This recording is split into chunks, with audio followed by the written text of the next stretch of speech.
Creo que aquí nos quedamos. Ahí mismo. Dice, el glucógeno hepático regula la concentración de glucosa en sangre. Y esta glucosa la que alimenta al cerebro de forma constante. El cerebro no dispone de reservas y solo puede utilizar la glucosa como fuente de energía. Si el cerebro está bien alimentado, garantiza la capacidad de concentración y un buen estado de ánimo. No es casualidad que las lesiones durante competencia,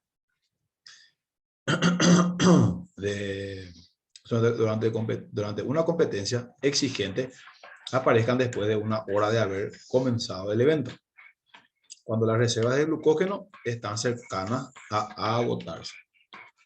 Normalmente nos lesionamos cuando ya no hay combustible en los músculos.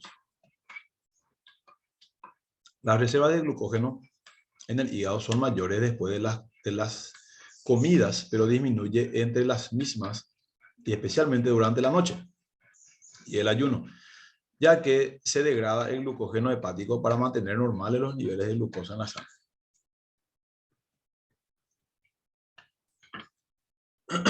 Tipos de carbohidratos. A intensidades mucho mayores. Dice CrossFit, por ejemplo.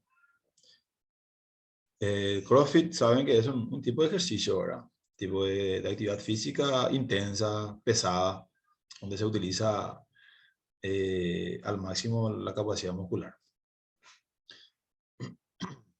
Las intensidades mucho mayores, como el CrossFit, el organismo comenzará a utilizar cada vez más glucógeno. Por este motivo, durante las actividades deportivas de alta intensidad, los hidratos de carbono pasan a ser el combustible más importante. Los hidratos de carbono son indispensables para la formación del glucógeno muscular y hepático y de la glucosa sanguínea y cumplen un papel primordial en la alimentación del deportista. Las cantidades suministradas por la alimentación varían en función del tipo de esfuerzo que se realice cotidianamente y de las necesidades individuales. No está justificado enriquecer la alimentación con productos azucarados fuera de los periodos de entrenamiento o competición, ya que esto conducirá a un aumento de peso excesivo. O sea, mientras que yo esté en entrenamiento o entrenando, ahí puedo ayudar al consumo de glucosa o de productos azucarados, de proteínas, de minerales, de suplementos. Esos suplementos tienen mucho carbohidrato. Entonces, mientras que yo no realice actividad física, no es recomendable consumir los suplementos. Los deportistas que consumen dietas con suficiente cantidad de hidratos de carbono pueden mantener el entrenamiento intenso por periodos más largos de tiempo, a diferencia de aquellos que consumen dietas pobres en dichos nutrientes. ¿Qué ocurre cuando las reservas se agotan o son insuficientes? Si la cantidad de glucógeno es escasa, la consecuencia directa es la fatiga y el descenso en el rendimiento deportivo. De ahí la importancia de realizar una dieta adecuada con suficiente cantidad de alimentos ricos en hidratos de carbono, especialmente complejos.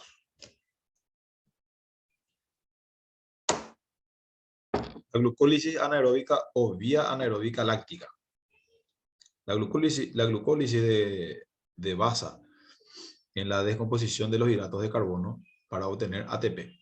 Este sistema funciona en conjunto al anterior durante los primeros segundos del entrenamiento, pero se mantiene durante más tiempo produciendo energía, hasta 2 minutos. Funciona mediante la descomposición de los hidratos de carbono ya convertidos en glucógeno muscular o glucosa en la sangre para obtener ATP. Este sistema primero utilizará el glucógeno muscular y luego la glucosa para producir energía. Existen dos tipos de glucólisis. La rápida, que es la utilizada cuando la demanda de energía es muy alta en poco tiempo. Por ejemplo, una serie con pesas. Y la glucólisis lenta, que se utiliza cuando la intensidad es menor, como en una clase de baile, por ejemplo. Ambas glucólisis lenta y rápida crean un producto piruvato, llamado piruvato, y la diferencia está en el uso que cada uno hace de este producto. El ácido láctico proviene de la descomposición de la glucosa cuando no está presente el oxígeno. Es decir, en un ejercicio anaeróbico, como sería el levantar pesas, o sea, un ejercicio con ausencia de oxígeno, o correr a velocidad elevada, donde hay mucha intensidad y poca duración. En condiciones normales, ese ácido láctico, y cuando estamos entrenados, se reutiliza y no hay mayor problema. Pero cuando seguimos con intensidad un ejercicio, el ácido láctico comenzará a acumularse al no darle tiempo al organismo a retirarlo. Esto provoca la acidificación de fibras musculares, que tiene dos consecuencias importantes. O sea, las fibras musculares de los músculos se llenan de ácido. Y eso es lo que produce a la larga o en el momento las lesiones correspondientes. Se inhiben las enzimas encargadas de romper la molécula de glucosa para obtener energía, por lo que se nos corta el riesgo energético de esta vía. Y como sabemos, si no hay energía, no hay movimiento. Se impide que el calcio se una a las fibras musculares y consecuentemente se dé la contracción. O sea, ya no hay, en una contracción muscular se necesita de calcio y de sodio, por ejemplo, para la contracción. Entonces, se inhibe la producción de calcio y también de sodio, entonces ya no hay contracción muscular correcta y eso hace de que la persona ya no tenga energía para su contracción total. Por tanto, cuando hay mucho ácido láctico en el cuerpo, no tenemos ni energía ni capacidad para contraer los músculos.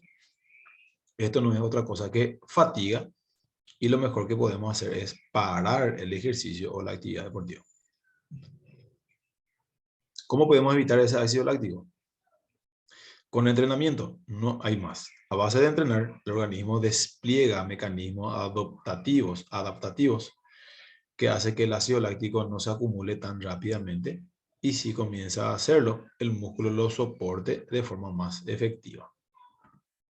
La única forma de evitar la aparición de ácido láctico es con el entrenamiento. De igual manera va a aparecer el ácido láctico en los músculos en una persona entrenada, pero el músculo se acostumbra, digámosle, o el cuerpo se acostumbra a la presencia del ácido láctico, entonces hace de que yo tenga más resto físico, o sea, pueda realizar más tiempo la actividad física con presencia igual del ácido láctico.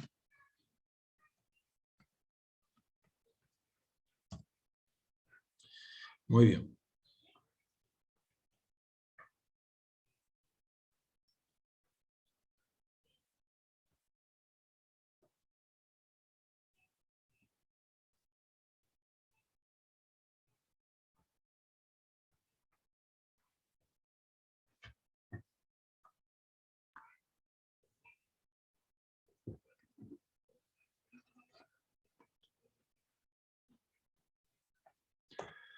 Voy a ver un poco qué tenemos en biomecánica.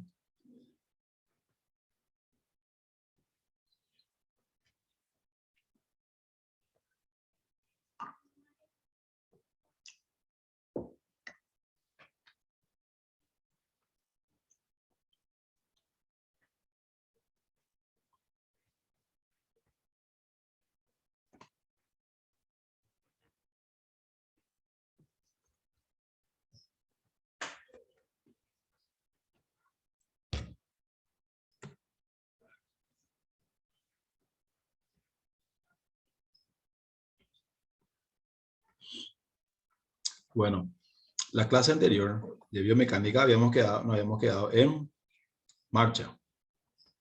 Creo que hemos dado marcha.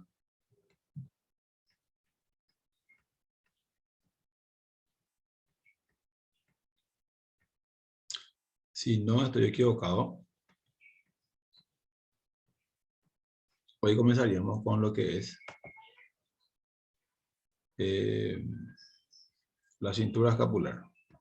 Biomecánica, digámosle, del hombro.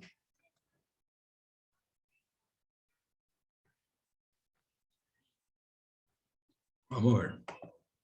Ya no hay ninguna pregunta sobre la clase anterior, así para que podamos pasar a lo que es biomecánica. No, profe, yo gracias. Pero biomecánica, profe, yo según tengo acá, tal vez no haya, tengo hasta la clase de contracciones. ¿A qué se refiere marcha? Contracción isocinética. Hasta ahí Biomecánica, tengo. biomecánica, dimos, esta es la tercera clase ya. Sí, La segunda clase habíamos dado lo que es marcha. Los tipos de marcha, los tipos de pisada, cómo pisar, los procesos de la marcha. ya. Fue la clase 2 y hoy ya sería la clase 3. Gracias. Gracias. Vamos a hablar un poquito sobre eh, sobre la biomecánica del hombro.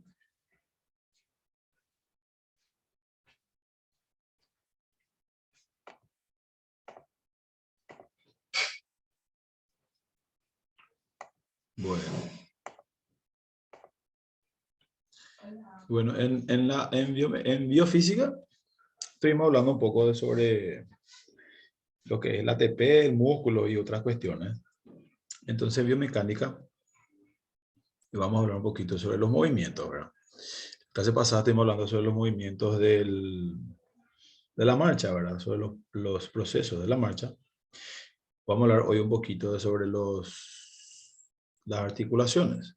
Y para comenzar a hablar de las articulaciones, debemos iniciar hablando de la articulación del hombro. Entonces, la articulación del hombro es conocida como cintura escapular. Dice, para comprender la biomecánica de esta articulación, es necesario analizar y estudiar el complejo articular del hombro, porque los movimientos que se producen en el hombro son producto de la acción armónica y organizada de todo su complejo articular. O sea, la articulación del hombro es una articulación grande, compleja, que tiene 5 articulaciones propias en su interior y que cada uno trabaja de forma ordenada y de forma eh, sistemática para realizar todos los movimientos específicos. Entonces dice, la cintura escapular. La cintura escapular le llamamos a la articulación del hombro también, ¿verdad? Que está dada por dos huesos, que son la escápula y la clavícula. En ellos, una parte del hueso importante es el húmero. Entonces, entre la escápula, la clavícula y el húmero, ahí se da lo que es la articulación del hombro. Y dice, la cintura escapular es el complejo articular de más movilidad del organismo, con sus 3 ejes de trabajo y sus 3 grados de movilidad. La articulación del hombro está constituida por 3 articulaciones anatómicas verdaderas. La articulación glenohumeral, o también llamado escápulo-humeral. La articulación externo-clavicular y la articulación acromio-clavicular. Después les muestro cuáles son. Y una articulación anatómicamente falsa, pero mecánicamente verdaderas, escápulo-torácica y la subdeltoidea. O sea, hay 5 articulaciones dentro del hombro. Tanto la articulación subdeltoidea y escápulo-torácica no se consideran como articulaciones estrictamente verdaderas desde el punto de vista anatómico, porque no posee una superficie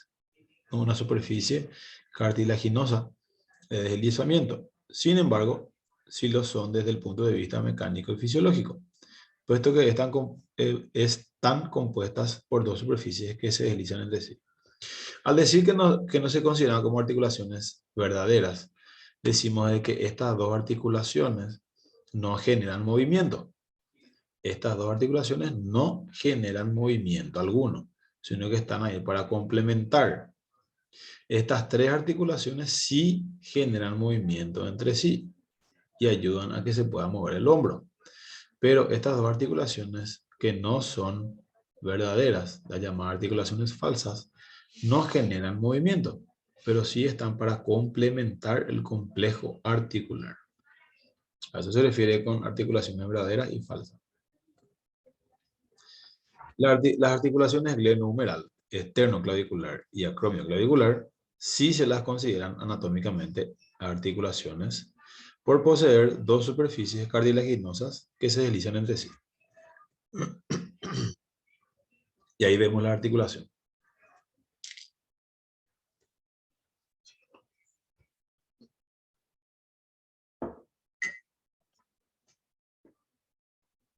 Bueno. Esta que vemos aquí es la articulación esternoclavicular. ¿Por qué se denomina esternoclavicular? Porque aquí está el hueso del esternón. El hueso del esternón se articula con un extremo de la clavícula, formando así la articulación esternoclavicular. Profe, perdone, Sí, yo no veo las imágenes, no sé si los compañeros pueden ver la pantalla que usted está compartiendo. Particularmente no puedo identificar, profe, no salen las imágenes. ¿no sale la imagen? Mira aquí, No sale. sale. A mí tampoco. Ahí tampoco.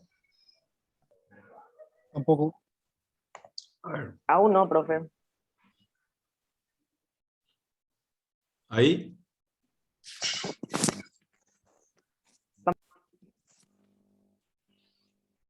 No, no le sale nada. No, no. No, profe, no sale nada. Qué raro. A ver.